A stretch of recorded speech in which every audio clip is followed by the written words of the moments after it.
Hello, everyone. This is criminal profiler Pat Brown, and I just finished watching this series, Dying for Sex on FX, which, by the way, is a division of Disney. This is no Disney series. Let me tell you, this isn't Disney. This is porn, pornographic, disgraceful, despicable. One of the most upsetting things I have seen in a long time. Um, why do I say that? It's not just because there's sex in it. It's because they have conflated dying with, for women dying with cancer, with empowerment, with perversion, through perversion. What the heck? And it is, I have to say this, it's eye opening for, in my opinion, for what our society has sunk to. How low can we go? How low can Hollywood go? And a tremendous amount of reviews coming out of how brave this is, how wonderful it is, how supportive it is of women. And I want to throw up because that is not what it is at all. It's unbelievably horrific. Now, I'm not going to say the acting wasn't good. Fine. I thought it was very long and drawn out. It was rather torturous to get through the 8 episodes. I did like the very last episode when she died because by that point, actually, I was hoping she would die sooner. So it would be over. It took 8 episodes, and I'm like, oh, thank God she's going to die. In the last episode, they showed her in a hospice situation.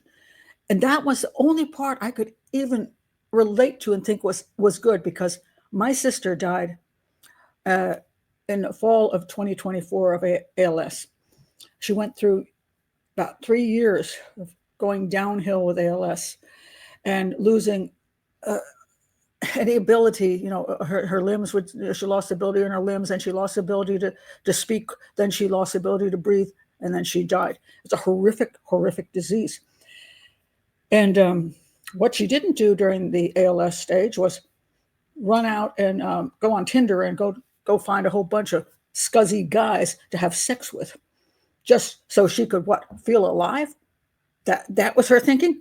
All right, let me get into, this is based on a true story. So, and it's sad because, in my opinion, the woman who it's based on had serious psychological problems. But she did a podcast and she broadcast her what she did. I'm dying of cancer, so I'm going to go out there and have as much sex as I can. I think it was like 200 guys, and all kinds of perverted styles of sex, paraphilias. And I know there's people out there say there's nothing wrong with any kind of sex you want as long as it's consensual. Look, we have gotten to the point in our society with our pornography and with our relationships where we've lost the concept of making love, where two people who care about each other don't just masturbate by using the other person's body, not caring what they're feeling. Only you're about yourself, a selfish thing. I want to get what I want to get. Therefore, that other person's going to do what I want them to do, even if it's not pleasing to them. Don't really care. And all kinds of concepts come up, things that, quite frankly, a lot of people aren't really enjoying, but they will do for their partner. That's not the way sex is supposed to work, at least not between couples who care. But we have a lot of stuff in society now which it isn't about couples. It's about me. I want to go out and get off on something, so I'm going to find somebody to do it with. It's sad. Now, have there always been in the history of humankind people, like men going into brothels and having sex with prostitutes? Sure. Picking women up off the street? Sure. Mostly women who couldn't survive in another way, so they didn't care about those women. They just used them. Again, it's a perversion. And there were marriages where women were in a marriage where the spouse basically used them. Again, didn't make love to them, just used them for sex when they felt like it, in any way they felt like it. This has been going on, I say, as long as history of mankind has been going on. But that doesn't mean we should be applauding it, because if women really want to have respect and have decency, have people have a decent life and have the kind of things they should for their emotional support, This kind of stuff is disgusting. And I don't know why we suddenly think, oh, it's great that all these women are on OnlyFans showing off their bodies and doing porn for men. And then getting together with men and making a lot of money off of sex, but bragging about it as if it's some great thing. No, it's not. It's appalling. It's appalling for society. It's appalling for our children growing up who are inundated with massive amounts of porn. And the kind of porn that's not even softcore, which at least you could say, okay, they're kissing and they're like slowly getting into it. No, that's not what's happening. It's one woman with 5 guys. And don't forget, it doesn't matter what they're doing to her. And I won't get into that, otherwise this will definitely be, I'll be demonetized. And by the way, I probably am going to be demonetized. So please do like and subscribe to my channel. There's a little $sign on there. Click that and support this channel, because I'm probably going to be demonetized no matter what. Okay, so, but I want to tell you what this show is about and why, when they conflate this, you're dying, and you're losing control of your body and your life. Why the concept that the way you're going to have something positive happen before you die is to go screw a whole bunch of scuzzy dudes. I don't get it. This a time when you find that my life is shortened. This is a time to care about people, to love your family, your friends, do something good for society, leave something. And I'm hitting 70 this year, so I may not have any longer than the woman who is dying for sex. But I hope that my way of dealing with it isn't suddenly to go on Tinder and say, hey, don't you want an old little woman? I mean, as if that's some kind of great thing to do. God, I hope I'm better than that. So I want to read you a little bit about what this is about, in case you haven't heard about it. Okay, it says here, this is from Time Magazine. The radical, okay, just the plain pornographic and disgusting and absolutely horrifying and moving true story. There was some moving parts to it, especially at the end. I did cry because she was dying, and I was at my sister's deathbed, and I watched her take her last breath, and that was very realistic in this film, and that got to me because I know what that's like. The radical, moving true story behind FX's dying for sex. All right, a dying cancer patient having as much kinky sex as she can is the premise of FX's dying for sex, and also based on a true story. When I say the word kinky, you can say kinky, you can say paraphilia, you can say perversion. And I think today we think kinky is something fun and amusing. Paraphilia is a psychological term that the person has this how we say, fascination, obsession, or just a desire for a certain type of sex, which is not a particularly, quote, normal way, vanilla sex, as people would say. That's a psychological thing. And then we have perversion, which some people say, well, there's no such thing as perversion. But okay, sure. I like the word perversion because I do think that when you do things that are to the level which they're bad for society, bad for you, bad for everything, and it has a sick quality to it, not anything uplifting and loving, I'm going to go perversion. All right? I am. Sorry. Michelle Williams plays Molly Cochin, who died in 2019 at the age of 45 from metastatic breast cancer. Cochin co-created the podcast Dying for Sex in 2020 with her best friend, Nikki Boyer, about how being diagnosed with stage 4 breast cancer pushed her to change everything about her life, and in the most horrific way possible. My God, if this is your idea of changing your life as some part of your, quote, bucket list, or something that'll leave behind something that that will benefit society, I'm sorry. What's her name again? I have to read it here. Sorry, Molly Cochin. I was just saying Michelle Williams in this, but Molly Cochin, the real person. I'm sorry, you failed. Yes, did you become famous? Sure, you did. Did you do anything good for society? No, you didn't. And anybody who knows you, your parents, I don't know if you got sisters and brothers. I don't know if you ever had children. I don't think she did. Friends, I'm sorry. The last thing I want to think about for my daughter or my friends is that they're out there doing all kinds of perverted sex. with all kinds of creepy stuff. And she did the creepiest stuff too. We're not talking about, she just wanted to be with somebody and have them hold her in arms and make love, have them treat her kindly. And that's not what we're talking about.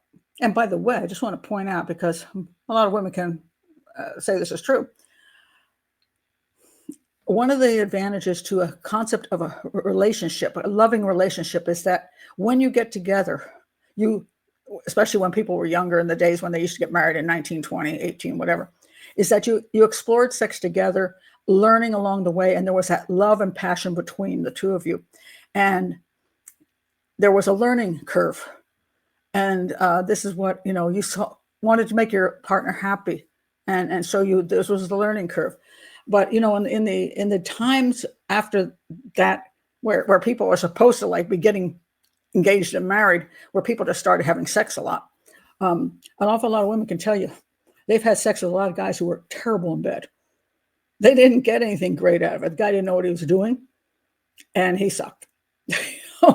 And sometimes it's even true when people get married that there is some part of teaching that has to go on to develop good abilities. So if you just go out there and hook up with a whole bunch of random people, chances that 90% of them will be horrible lovers. So what's the point? Anyway, all right. So when she got diagnosed, she was going to change everything about her life. When she learned her cancer was incurable, she left her unhappy marriage and began a journey of sexual exploration. Because, when you're going to die, that's what you want to do. Just have a lot of sex. In the first episode of the FX series, a palliative care therapist asked Molly what she would put on her bucket list. By the way, in this particular series, that therapist should have been drummed out. That was the worst therapist ever. Crossed the line. I took her to an orgy with whatever was going on, male, female, male, female, and there was a sex performance in it, and she's like, "Oh, this is so exciting." I'm like, seriously, all right. So the therapist takes you to an orgy. You should never work again. But anyway, she asked Molly what she would want on her bucket list. They talk openly about their desires, and Molly realizes she wants to prioritize sex and dating. The dating part didn't exist as far as I could see. It was just 100% sex. And figure out what it really means to feel good. The first step was in leaving her well-meaning but ineffectual husband. Okay, so the husband looks like an ass in this this series. That he's basically a jerk. He's always trying to do the best for her, but apparently, ever since she got the mastectomy and it was going to die, he's like, "Oh, I can't have sex with you because it turns me off so much. I freak out every time I try to have sex with you because all I can think about is death." Okay. And then she leaves her well-meaning husband.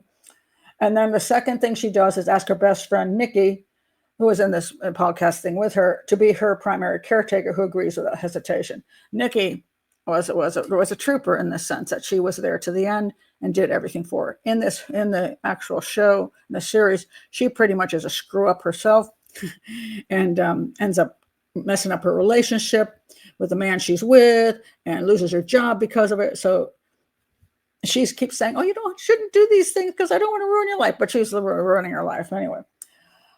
Boyer, who in real life took care of Kachin until she died, talked to Time about their friendship and what they got right and wrong in the series about the story. Okay.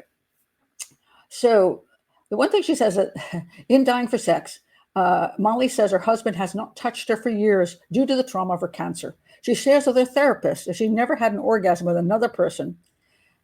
And I'm not sure that when she said with another person, I never could understand whether we're talking about an orgasm with a person that was not her husband or having an orgasm with another person present.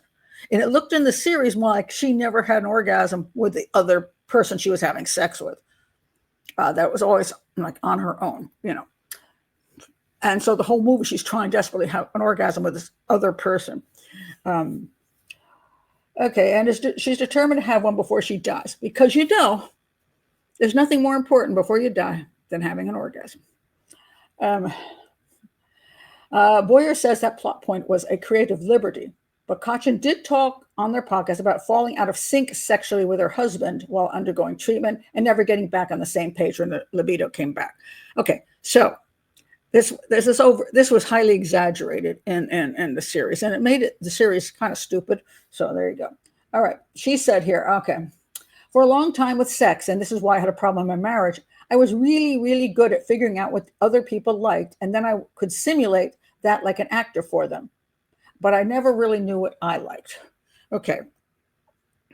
In theory, because again, we've gotten into this pornographic age where normal sex, quote, vanilla sex, is considered not enough. Generally speaking, what a person should theoretically really like is making love with the other person. And when I say making love, I'm saying gently, kindly, maybe excitedly, whatever, but not with a whole bunch of objects or a whole bunch of perversions. That isn't, that is, if you're going to search that out, then there's something wrong with your concept of what making love is. In other words, you're not interested in making love. You're interested in perversion. So I know I'm going to go a whole bunch of flack over this, but I see this so much today, and I find it really, really sad.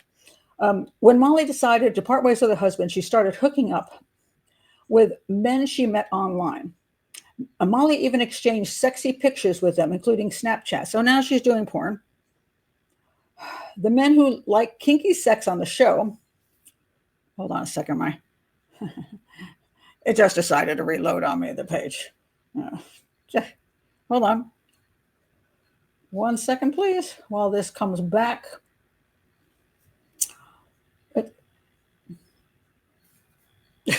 Don't I love this when it happens in the middle of the show?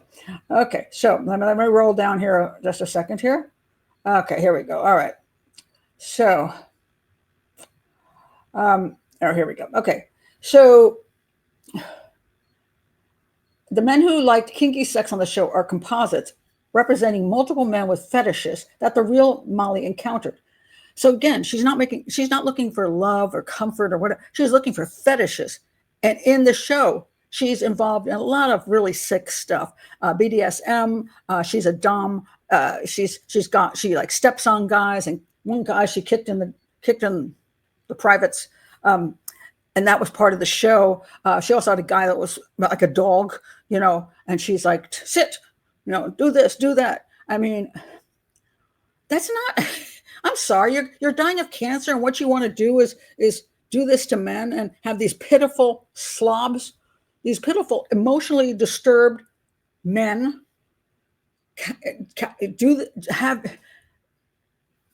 that's what you want? Do you just hate men? What is your issue? We're just angry with life, so you just want to be nasty to men? Oh, but it's okay because they're welcoming it, because you're the dom and they're masochists.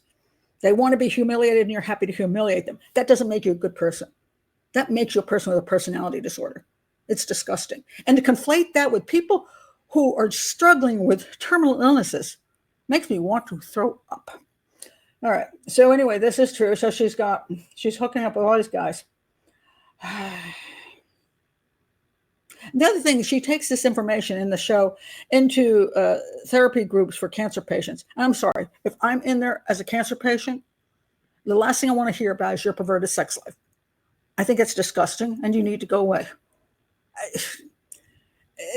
So the whole thing. I mean, you have to go through eight episodes of her, this pornography of her with all these different men who are complete messes. And she says, oh, they're repulsive, they're disgusting. But she's all into this stuff. I never saw her once in this series, like, go out to dinner with a very handsome man, a normal handsome man, have Italian food and some wine, and then end up being romanced and kissing, and then end up his place where he makes love to her. I didn't see that once. All I saw was perversion. How the hell this has anything to do with cancer, I do not know. And it's insulting to cancer patients. Because again, for the most part, people do have bucket lists. And bucket lists are tricky, because if you know you only have so many years left, the problem with bucket lists are some of the bucket list things are like travel to foreign places, maybe get front row seats at a concert of some musician you really like. It may, there could be different things on your bucket list that you've always wanted to try, bungee jumping and all that stuff. some of the problems of bucket lists is even if you do some of the things you never got to do in your life because you know your life is short, to some extent you might enjoy those things, but sometimes they're also at the same time very hollow. Why? Because you know these are just tricks. They're tricks. They're not really things that are hugely meaningful. And so the people who have really, they understand that their life is coming to a close on this earth. They might discover more spirituality. They might discover God. They might look forward to a life past this one. She never even thought about any of those things. She was too busy having kinky sex. That they might want to reconnect with people. Now that she did in the show. She reconnected with her mother, who was a drug addict, and also her mother's boyfriend, when she was 7, sexually assaulted her. So that's one of the reasons she's supposed to has all these issues, because she was sexually assaulted when she was 7. So again, nothing to do with cancer, everything to do with that she's a mess because she grew up with a terrible parent and was sexually assaulted. Why not just make that a separate show? So I found it offensive that this show could have been about, from the beginning to the end, about a person trying to deal with the aspect of losing their life, their freedom, the control of their body. A great story that did it well was called Still Alice. And that was so fabulously done. I've watched it many times. And it was about a woman who had early onset Alzheimer's. And she was going through, how does she maintain who she is, still Alice, when these things are happening? What she didn't do is go out and screw a whole bunch of guys that she didn't know and do perverted things. And it's a very heartbreaking story. And my mother had Alzheimer's, so I understand. My mother had it when she was 90, so completely different than early onset, by the way. But still, the things you go through as you're nearing the end of life, and you lose the ability to control things, your body, your mind, your economics, your choices. It gets your world goes like this, and you lose a lot of power to do what you would like to do, and other people start controlling you, and it's a very difficult situation. And that's true for probably most people who are getting into their senior years. They experience that as they have cancer, as they have diabetes, as they have all kinds of things, that dementias of different kinds, all of these things starting to hit them as they get older. That is what this should have been about. There were 8 shows which could have shown her trying to have her end of life be meaningful, and have some of the things she missed out in life, not perversion, things that she would like to experience before she died, whatever that could be. Now, again, that you could go back to the bucket list and say, well, I've always wanted to go to Hawaii because it's such a beautiful place, and I love Hawaii. So, okay, so you go there and you see the gorgeous scenery, and you play in the water, and you go play with some dolphins, and maybe you do want that experience. Maybe you say you want to spend more time with your kids, grandkids, whatever it is. Maybe you want to finish a book, to leave a book for posterity. She did leave a podcast, and now it's a movie, but I don't think it was anything good for society. And I just don't understand. Our society has gotten to this point where there's some kind of sick mindset in our society that the more perverted we can be about almost everything, our movies, pornography, everything, that somehow this is enlightened people and also empowering women. I'm sorry, OnlyFans doesn't empower women. Pornography doesn't empower women. I don't get it. I don't understand why an actress with her acting ability wants to participate in pornographic stuff for almost the whole dang series. I would be humiliated to do that. There's no way in God's earth I would do that. As a matter of fact, recently I'm having this issue where at the senior center that I go to, and I sing in a chorale, and we're doing a spring concert, and one of the songs in the spring concert turned out to be Madonna's "Like a Prayer." I couldn't remember. It was 1989. I mean, I knew it existed, but I wasn't a really rock fan. I'm kind of more R&B. And we start seeing it. It's about like 60, 70 people there from ages mostly 60 to 90, male and female. And I'm singing it. And in the song, it says, I get down on my knees and I want to take you there. And I'm like, say what? And I stopped singing because I'm like, wait a minute. Is this about blowjobs?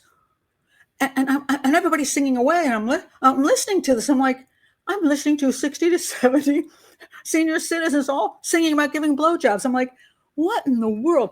And so now I'm Googling while they're singing. And sure enough, I was correct. That is exactly what it's about. And it's repeated over and over in the song. And Madonna, being very edgy, she wrote this song. It's a very sexual song about being madly in love and wanting to give this pleasure to the guy she was with because of her strong feelings. And her co-producer and writer, her producer and her co-writer was appalled by this. He says, hey, isn't that fellatio? And he wanted to pull that out of the song and she refused. And then she did a video that conflated basically just a sex song with religion and racism. And now she's in a church basically masturbating and she's getting on her knees before the Black Jesus. And then he's on top of her. And then there's crosses burning. The Vatican banned it. Pepsi pulled their contract. Why? Well, it was quite sacrilegious, shall we say. But the song itself was 100% about giving blowjobs. And you can just go over to TikTok sometime and you'll see how many people are saying, do they know what they're singing about? Should we tell them? Yeah. So I'm in this, I'm like, what the heck? So I'm like, so I raised my hand. I said, look, I'm sorry. I don't want to sing the song. It's about blowjobs. And everybody's like, really? And I explained it. I gave the proof of it. And the choral director just said, yeah. If you don't want to sing, just don't sing the song. So I went to the head of the place. Yeah, guess what? I'm going to not be in the spring concert. I refuse to sit on a stage with people singing about blowjobs. I won't do it. And I don't, this stuff, the fact that everybody's going, oh, it's so wonderful. No, it's not. It's a despicable series that has a very, very, if you're going to watch it, just go to the episode 8. It has some worth in it. The rest of it is just pornography that has been pushed as female empowerment. And anybody who has cancer, who has ALS, who has a shorter time to live, my God, I would hope that this isn't the way you think you should approach the end of your life, by having sex with degenerate strangers. It just boggles my mind. But as a profiler, when I see this in society, because I see this going down to our children, that our children are growing up with this junk, that they're watching pornography very, very young, and they're having sex very young, and they're not falling in love as teenagers and going further than they should because they're all so excited. No, they're actually doing BDSM at a young age. They're being tied up. They're doing anal sex. They're doing all kinds of stuff that isn't really anything to do with having a boyfriend or girlfriend and falling in love. It's everything to do with at 13 years old. You're already doing stuff that is fetishism, that is paraphilia, and is perversion. And no, this is not a political channel. Please do not come in with your political stuff. That's not what this is about. I'm not getting into people's personal sex lives. You have the right as adults. You can have a personal sex life. That's not what I'm about. What I'm about is saying, praising this kind of garbage is appalling. And as a person who spent 13 years of my life working in hospitals as a medical sign language interpreter and dealing with sex crimes, this is not something our society should be applauding. Anyway, those are my thoughts.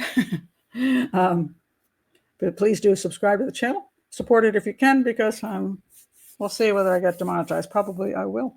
And so thank you very much for being here. Bye.